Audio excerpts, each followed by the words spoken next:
Salut les copains, aujourd'hui on parle de la cholécystite. Comme d'habitude, si vous avez des questions parce que j'explique mal quelque chose, vous les posez en commentaire, il n'y a pas de questions bêtes. On commence tout de suite avec une définition. Donc la cholécystite, c'est une inflammation de la vésicule biliaire. Donc vous voyez, vous avez votre vésicule biliaire qui est en dessous du foie, ça va s'inflammer. Pourquoi ça s'inflamme? Dans plus de 90% des cas, parce qu'il y a un calcul biliaire qui obstrue le canal cystique. Donc ça, c'est dans 90% des cas, et vous avez des formes assez rares de cholécystite alithiasique, donc sans calcul. Voilà, on va pas rentrer dans le détail parce qu'aujourd'hui, c'est pas le plus important. Comment on diagnostique une cholécystite? Donc votre patient, il va avoir mal en hypochondre droit, ça c'est logique parce que la vésicule biliaire elle est en hypochondre droit.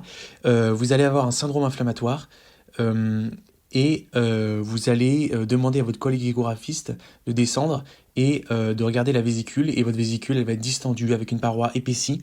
Souvent vous allez voir des calculs, donc si elle est lithiasique dans les 90% des cas, et vous allez avoir le signe de Murphy qui est une douleur provoquée par la sonde. Voilà, ce qui est important à comprendre dans la cholécystite, c'est qu'il y a beaucoup de diagnostics différentiels.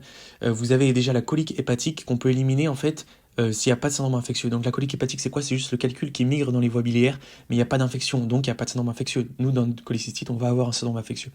Dans la cholécystite, il va pas y avoir, ça c'est important à comprendre, il va pas y avoir de perturbation du bilan hépatique.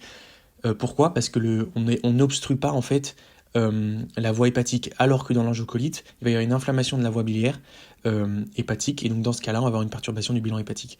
Et enfin, la pancréatite aiguë, ça vous pouvez éliminer avec la lipase que vous allez doser, et puis la douleur n'est pas franchement la même. C'est quoi le traitement de la cholécystite? Donc en fait, vous avez une inflammation de la vésicule ça sert pas à grand chose, donc vous allez l'enlever, donc c'est la cholécystectomie, idéalement dans les 72 heures. Donc vous pensez bien à mettre votre patient à jeun, à l'hydrater, et vous commencez une antibio probabiliste.